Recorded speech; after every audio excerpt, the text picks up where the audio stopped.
열처녀 비유의 올바른 해석인데요. 제목을 잡고 보니까 너무 교만한 제목인 것 같아요. 뭐 나만 이렇게 올바르게 해석하는 건 아니고요. 그래서 그냥 여러분이 열처녀 비유의 또 다른 해석이다 이렇게 생각하시면 되겠습니다. 예수님이 성경에 비유로 많이 말씀을 하셨어요. 그 이유는 천국에 대해서 말씀하실 때 대부분 비유를 얘기하셨거든요. 그러면서 예수님이 뭐라 하냐면 천국에 대해서 얘기할 때 너희들이 잘 알아듣지를 못한다. 그래서 그걸 잘 이해시키기 위해서 비유로 말씀을 하신다고 그렇게 얘기를 했습니다. 그래서 오늘 이 열처녀 비유도 천국에 대한 비유인데요. 그런데 예수님이 말씀하신 이 비유가 굉장히 많은데 대부분 다 이해하기 쉬운 비유인데 이해하기 참 어려운 비유가 한 몇 개가 있어요. 근데 한 2개 정도 오늘과 다음 주 누가복음 16장에 나오는 불의한 청지기의 비유 이 2가지를 여러분에게 한번 좀 해석해 드리려고 그렇게 하는 것입니다.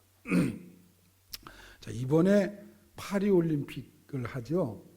그래서 그 올림픽 이 TV 키면 전부 그 올림픽 하는 그런 얘기들이고 특별히 양궁에서 우리나라 사람들이 거의 메달을 지금 독차지하고 있어요. 그래서 활의 나라라 뭐 이런 그 별명이 붙었는데 사실은 그들이 막 10 이렇게 10점을 계속 쏘는 걸 보면서 참 잘한다 그러지만 그들이 그렇게 되기 위해서는 이 4년 동안 아마 피눈물 흘렸을 겁니다. 그 연습이 뭐 하루에 거의 뭐 몇백 발 심지어 몇천 발 그렇게 매일매일 쏘면서 거기까지 이른 거예요.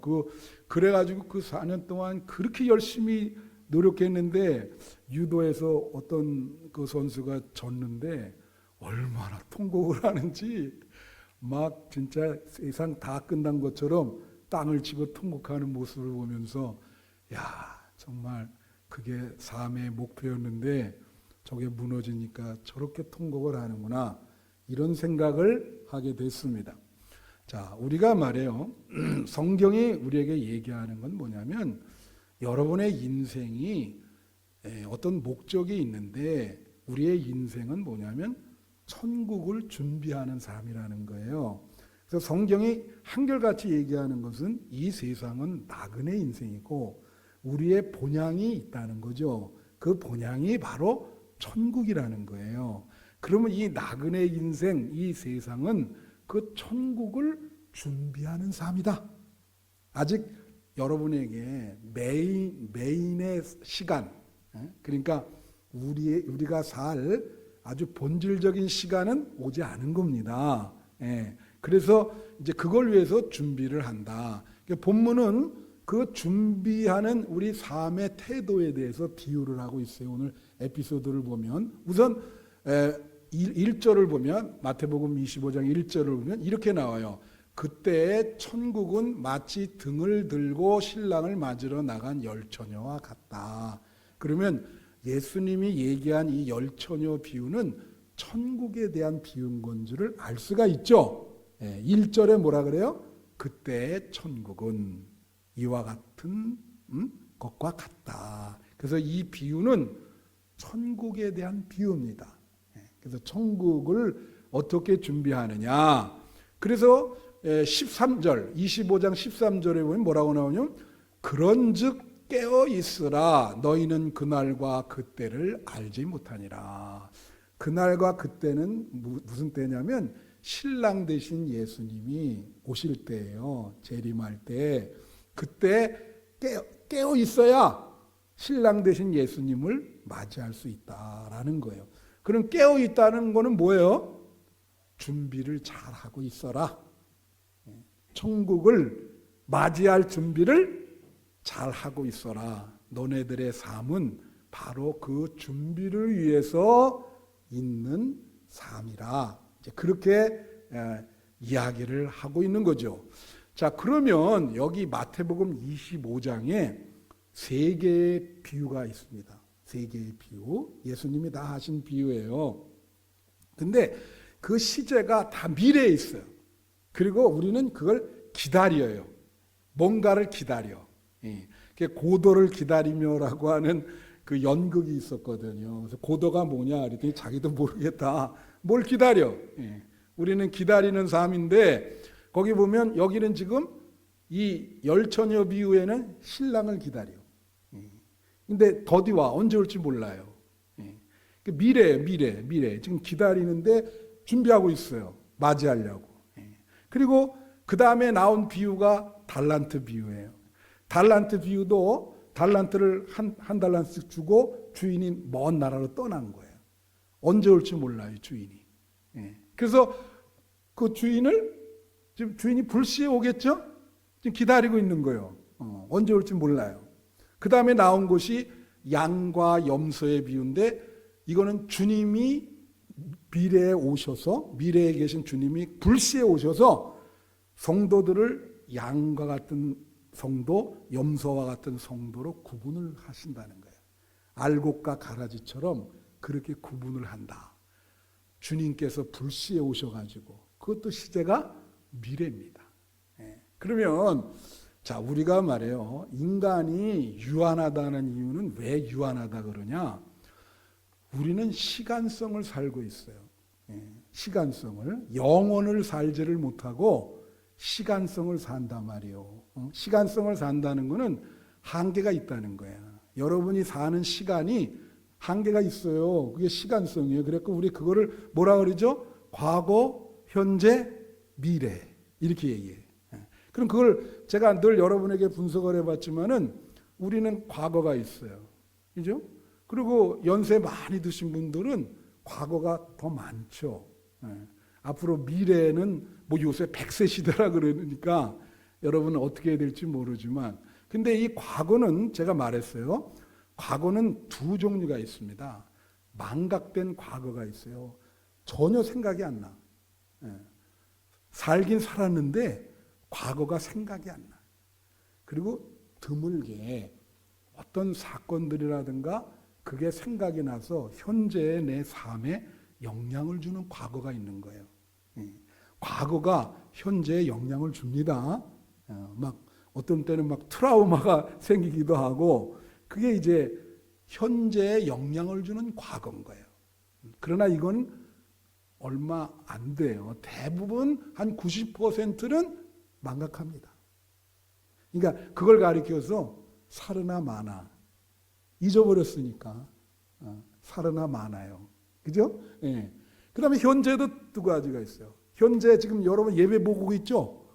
똑같이 예배를 드려도 이 현재에 아주 충실하게 의미 있게 그렇게 사는 현재가 있고 똑같이 예배를 드려도 막 이건 뭐 딴 생각하고 이거 예배 드리는 건지 그냥 다 지나가 버려. 그게 불성실한 현재죠. 의미 없는 현재. 그냥 시간만 소비하는 현재. 이게 소중한 시간인데. 여러분 현재가 중요합니다. 네. 여러분 현재에 아주 성실한 시간을 보내시기를 축원해요. 많은 사람들이 그렇게 못해요. 탕자처럼 낭비하거든 시간을. 미래가 있어요. 미래는 되게 중요해요. 왜냐하면 미래는 말이에요. 우리가 가보지 않은 길 아니에요. 근데 이것도 현재에 영향을 줘요. 우리가 그냥 미래를 적당히 생각하는 사람이 있어요. 그냥 뭐 적당히 되겠지. 이런 사람들은 미래를 생각을 안 해요. 미래를 생각을 안 하면은 삶에 어려움이 생깁니다. 왜냐하면 현재는 미래를 준비하는 삶이 돼야 되는 거예요. 그러니까 예를 들면 우리 장로님들 다 은퇴하셨잖아요, 지금. 그죠? 그러면 현역에 계실 때 은퇴 후에 내가 어떻게 살까? 그때 현재에 그걸 준비해야지. 근데 준비를 안 하고 은퇴를 하면 어떻게 되겠어요? 어려움이 많죠. 그러니까 미래가 현재에 영향을 주는 거죠. 어떤 사람은 그래서 미래를 생각하면 불안한 사람이 있어요. 미래를 생각하면 불안해. 미래의 불안인데 여러분 미래를 생각하면 불안하십니까? 준비가 안 돼 있어서. 현재가 중요한데 현재는 그래서 미래를 앞당겨서 생각해서 미래를 준비를 해야 되는 거예요. 그런데 문제는 뭐죠? 우리의 궁극적인 미래가 죽음이요. 그래서 시간성을 산다 그랬죠. 그게 문제인 거예요.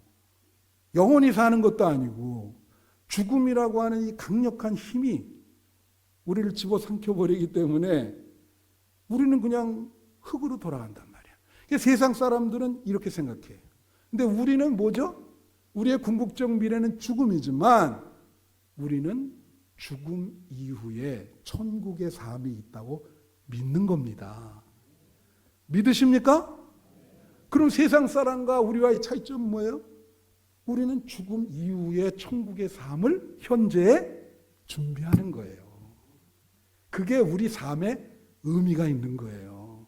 그러니까 성경 말씀에 자꾸 천국에 대해서 미래형으로 나오는 겁니다. 여기도 지금 신랑이 언제 올지 모른다. 주인이 언제 올지 모른다. 주님이 언제 올지 모른다. 다 미래요. 미래형으로 얘기를 하는 거예요. 그래서 여러분 미래에 대해서 준비를 해야 돼요. 궁극적인 미래에 대해서 준비를 하셔야 된다고. 이 땅은 다 여러분 흙으로 돌아가요. 그걸 일찍부터 깨닫는 게 중요해요.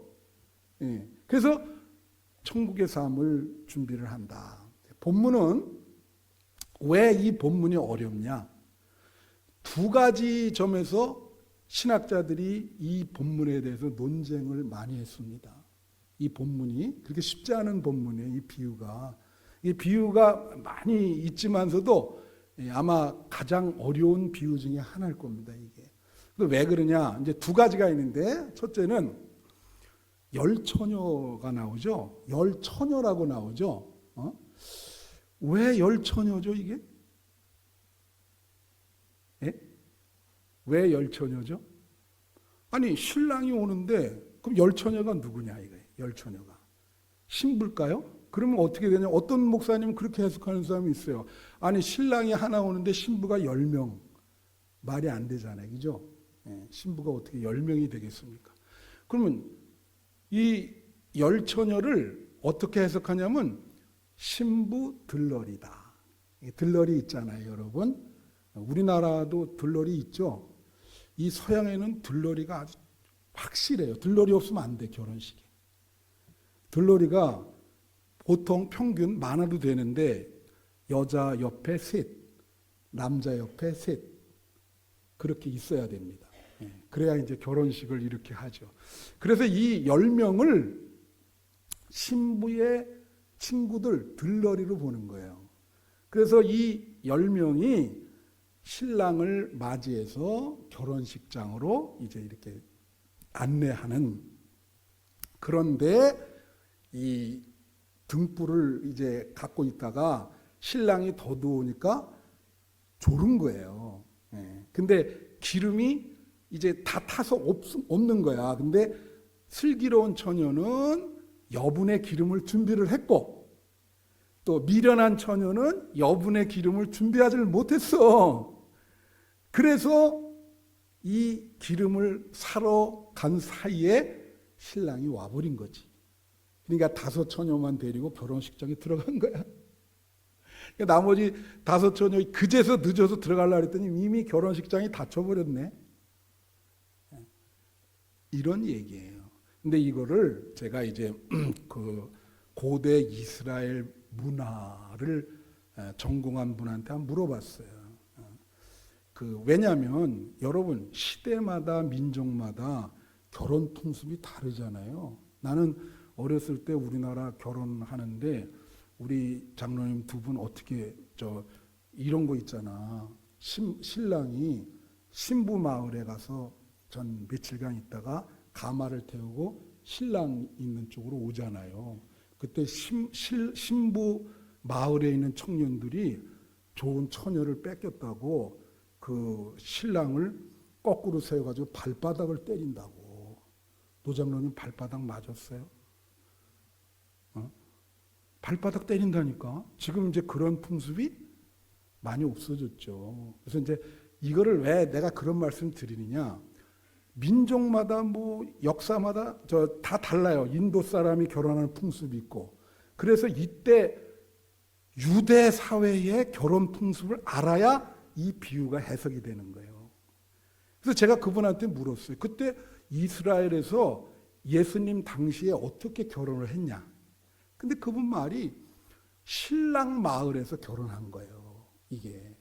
그러면 신랑 마을에서 결혼하는데 신부는 이제 이전에 뭐 상견례를 통해서 다 약속이 된 거죠. 그럼 신랑이 어떤 날짜를 이제 신랑 아버지가 택하면 가서 신부를 데려오는 거예요. 신부를 데려와서 신랑 마을에서 결혼식을 하는데 거의 일주일 동안 한대요. 옛날엔 길게 했어요. 막 잔치도 하고 그렇게 한 거예요. 그럼 이 열처녀는 뭐냐? 이거는 신부 친구가 아니라 신랑 마을의 처녀들이라는 거야. 그분 얘기가. 평소 이 비유를 좀 아는 분은 놀랄 텐데 여러분 놀라지 않는 걸 보니까.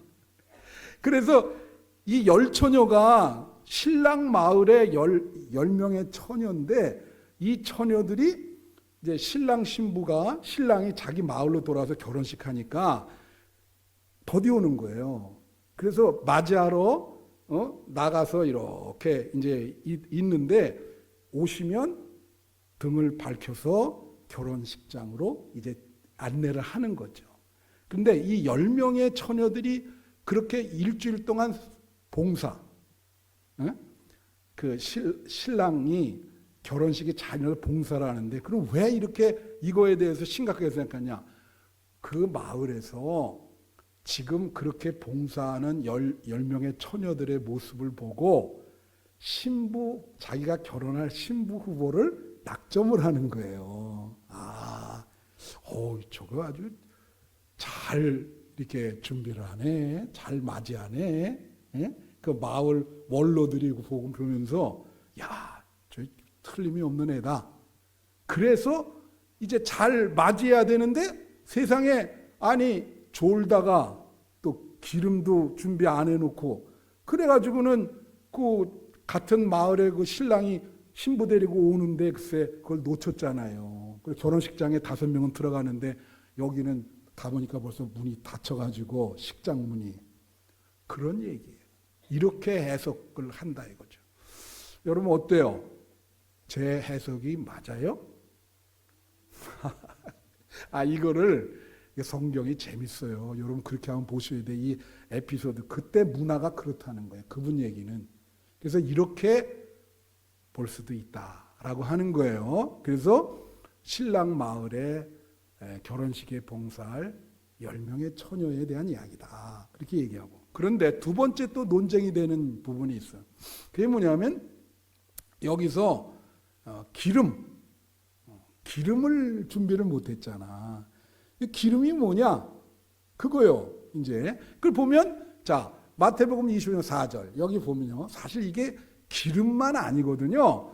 이거 한번 읽어봅시다. 시작. 슬기 있는 자들은 그릇에 기름을 담아 등과 함께 가져갔더니. 근데 여기서요. 우리 해석하시는 목사님이나 학자들이 대부분 무슨 얘기만 하냐면 기름 얘기만 해. 그런데 여기에 사실은 기름만 있던 게 아니죠. 여기 4절에 3개가 있어요. 뭐가 있습니까? 그릇, 기름, 그 다음에 등. 여기 천재들이시네. 3가지가 있어. 3가지 있는데 기름만 얘기해. 3가지가 있다고. 이 성경을 우리가 잘 자세히 이렇게 봐야 되는 거예요. 이게 놓치는 부분이 있나. 기름을 어떻게 해석하냐면 전통적으로 이게 성령으로 해석을 해요. 성령. 그래서 우리가 천국을 준비하려면 성령 충만함이 있어야 된다. 기름이 있어야 된다. 저는 그 해석이 일리가 있다고 생각합니다. 그러나 사실 여기에 기름이 없어가지고 기름을 사러 가잖아요. 그죠? 그러면 성령을 사고 팔 수가 있나요? 안 되죠, 그거는. 예. 그래서 이거를 성령으로 보기가 저는 좀 어렵다. 그렇게 봐요. 그래서 이 등, 기름, 그릇을 저는 어떻게 보냐면, 자, 우리가 천국의 삶을 준비하는 거 아니에요. 이 사람들이 이걸로 신랑, 예수님이에요, 그분이. 예수님을 맞이할 준비를 했는데, 그럼 등은 뭘까요? 다 같이. 믿음. 등은 믿음이에요. 여러분, 믿음이 없으면 여러분은 천국에 갈 수 없습니다. 분명히 말해요. 여러분이 예수 그리스도에 대한 믿음이 없으면 천국에 못 가요. 등은 바로 그 믿음을 얘기하는 거예요. 여러분, 예수 그리스도를 믿으십니까? 그 예수 그리스도를 믿는 거는 예수님을 사랑하는 거예요. 제가 요즘 무더워가지고 참 힘이 밤에 잠도 안 오고, 근데 아까 장로님한테 물어봤더니 당신도 그렇다네. 가만히 보니까 좀 얼굴이 마르셨더라고. 잠 못 주무셔가지고. 그래서 내가 서로 이제 이렇게 위로를 했는데, 요즘 무더워서 여러분 건강 지키시기를 축원해요. 예. 근데 지난주에 제가 이제 생일이었는데, 예? 그래서 막 힘든데 우리 그 추 목사님 둘째 아들이 나한테 개인적으로 편지를 했어요. 놀라지 않죠? 여러분, 나한테 뭐 개인적으로 생일 편지 준 분 없잖아. 이 추 목사 둘째 아들이 추영강이가 나한테 개인적으로 생신에 대한 편지를 했다니까. 그 편지 내용을 내가 읽어볼게요. 잘 들으세요. 담임 목사님 생신 축하드려요. 저는 담임 목사님을 사랑해요. 이게 심장이 멎는 거야. 우리 아내한테도 내가 이런 소리 잘 못 들어봤는데, 그죠? 그리고 뭐라 하냐면, 저를 많이 좋아해 주셔서 감사해요. 선물 마음에 드셨으면 좋겠어요. 목사님, 어디 가든지 하나님이 곁에 계시잖아요. 날 가르치려고 그래. 어디 가든지 하나님이 곁에 계시잖아요. 그러면서 뭐라냐면, 저는 목사님이 좋아요. 그리고 하트 표시했어. 그리고 뭐라냐면, 힘내세요. 맛있게 드셨으면 좋겠어요. 자, 제가 이걸 여러분에게 읽어드리는 이유는, 여러분이 예수님에게 이런 편지를 좀 했으면 얼마나 좋을까? 그죠? 이 뭐냐면, 예수님, 난 당신을 사랑해요. 믿음이라는 게 예수님을 사랑하는 겁니다. 무슨 말인지 알아요? 여러분, 예수님 사랑하세요? 그래야 천국 가신다니까. 예수님을 목숨처럼 사랑해야 간다고. 여기 지금 목사님, 나는 목사님을 사랑해요. 좋아해요. 그 믿음이라는 게 예수님을 사랑하는 거거든. 그러니까 여러분, 제가 여러분 마음에 들어갈 수가 없잖아요. 어떻게 알겠어요? 정말 여러분 예수님을 목숨처럼 사랑하는 여러분 되시기를 축원합니다. 이 등이라는 건 바로 그 믿음이에요. 그러면 등이 밝기 위해서는 기름이 채워져야죠. 기름은 뭘까요? 믿음의 내용입니다. 그 믿음의 내용은 뭐예요? 말씀이죠. 말씀. 여러분이 믿음의 내용이 있어야 되는데 그 기름은 말씀인 거예요. 여러분이 말씀을 지금 여러분 신앙생활에 내용적으로 안고 계시는가? 말씀과 무관하게 사시는 성도들이 있잖아요. 그거는 기름을 준비하지 못한 사람이야. 우리 신앙생활은 말씀과 무관하지 않습니다. 연관되어 있는 거예요. 여러분의 믿음의 내용이 있어야지. 그렇잖아요. 저 사람 믿음의 내용이 있단 말이야. 뭘 믿는다는데, 도대체 저 사람 저 사람 크리스찬이야? 믿음의 내용이 없어, 저 사람은. 그러니까 우리가 신앙생활 하면서 말씀을 읽고, 말씀을 듣고, 말씀을 염두에 두고 행동하고, 어떤 사건이 일어날 때 말씀대로 판단을 하고, 예? 그게 믿음의 내용이죠. 오늘 예배 드려요. 얼마나 열심히 드리는가? 믿음의 내용인 거예요. 예? 열심히 드리는가? 마음으로 열심히 드리는가? 믿음의 형식이 아니라 믿음의 내용이라고 이게. 그 내용이 있어야 되는데 그게 기름이요. 하나님에게 뭘 보여드릴 게 있어야지. 그게 기름이라니까. 그 그릇은 뭘까? 그릇이요. 자, 디모데 후서 2장 20절부터 21절은 그릇에 대해서 이렇게 얘기해요. 큰 집에는 금그릇과 은그릇뿐 아니라 나무그릇과 질그릇도 있어 귀하게 쓰는 것도 있고 천하게 쓰는 것도 있나니 21절 그러므로 누구든지 이런 것에서 자기를 깨끗하게 하면 귀히 쓰는 그릇이 돼요. 자, 여기에 보면 이거 있어요.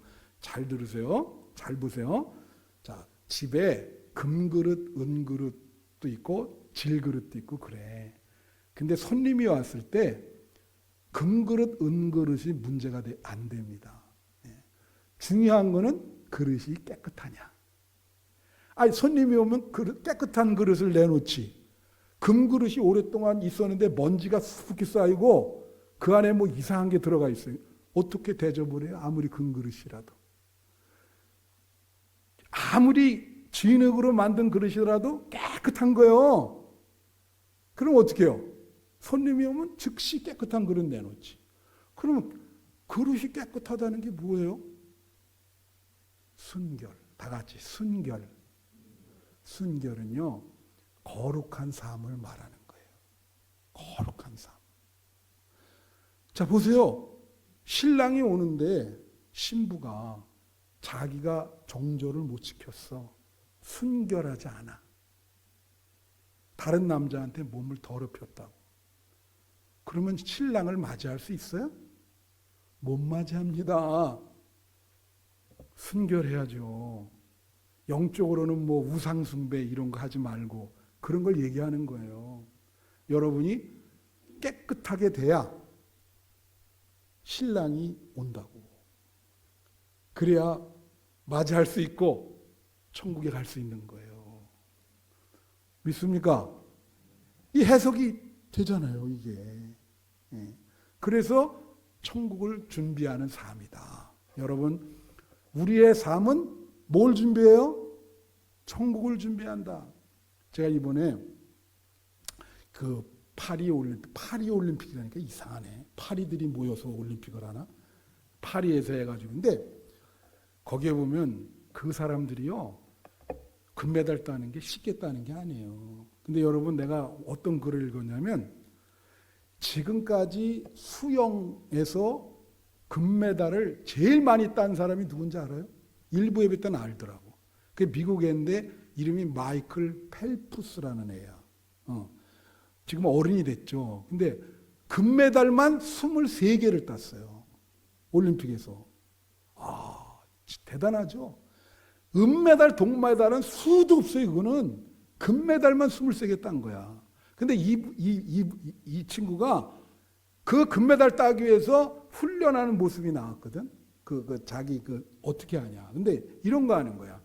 여러분, 수영하다 보면은 이게 의외의 일이 벌어지잖아요. 근데 대부분 뭘 씁니까? 물안경. 물안경. 저도 뭐 수영 좀 해가지고 물안경 이렇게 쓰잖아요. 근데 물안경을 아무리 좋은 거라도 시합을 하다가 이 물안경 속에 물이 들어올 때가 있대요. 그럼 물이 들어오면 앞이 안 보인다는 거야. 그러면 갈 수가 없잖아요, 이게. 앞이 안 보이는데 어떻게 이게 뭐 노선을 이탈하거나. 근데 이 친구는 훈련을 엄청 열심히 하면서 이런 경우 플랜 B 준비한 거예요.